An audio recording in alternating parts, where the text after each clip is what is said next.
Ešte nemáte ozdobený stromček? Svet sa zrúti. Nemáme.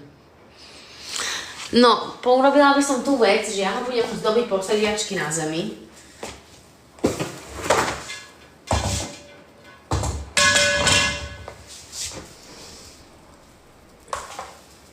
A potom ho vyložíme. Takže ja si tu takto sadnem a budem si ho tu ešte otáčať. Tak praktický strom. Pozor. Tento rok som sa rozhodla, tak ako každý rok, že bude náš strom béžový. Takže, ale tentokrát tu mám menšie gule. Pretože väčšinou dávam iba priesvitné a ukážte, musím si vás dať bližšie, však hovno vidím. No. Takže tento rok som sa rozhodla, nie, to vám nebudem opakovať, že to ste ma počuli, ale to som chcela povedať, lebo tie presvitné gule sú strašne veľké. Ježiš, vieš čo je najhoršie, že ja asi nemám háčiky. Fíha. A to čo mám urobiť teraz? Povieš mi? Tu sú tie presvitné veľké, ale to je proste fakt veľké. Alebo možno není. Čo ja viem. Uvidíme, či nám ostane miesto.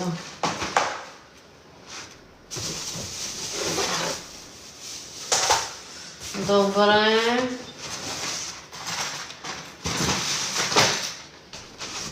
A kde máme háky? Nevieme? Prosím. No nič, tak asi ani guľovať nebudeme. Aha, tieto nepotrebujú háky. Tak dáme aj priesvitné. Ale ja chcem tieto béžové. Bože.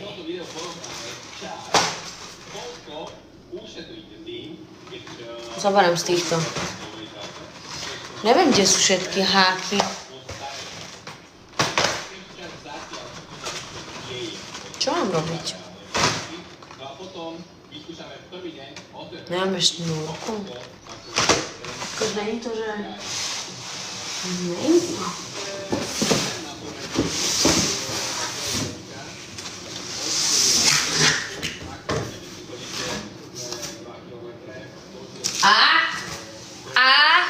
Kto je tu král? Mala som to v krabici stôl z nejakého dôvodu. Tak, a ešte by som tam dala aj mašle, alebo sereme na ne. Asi dáme aj mašle. Nech nepovedia. Aha, toto sú iné. Ježiš, dala by som takéto čokoládky.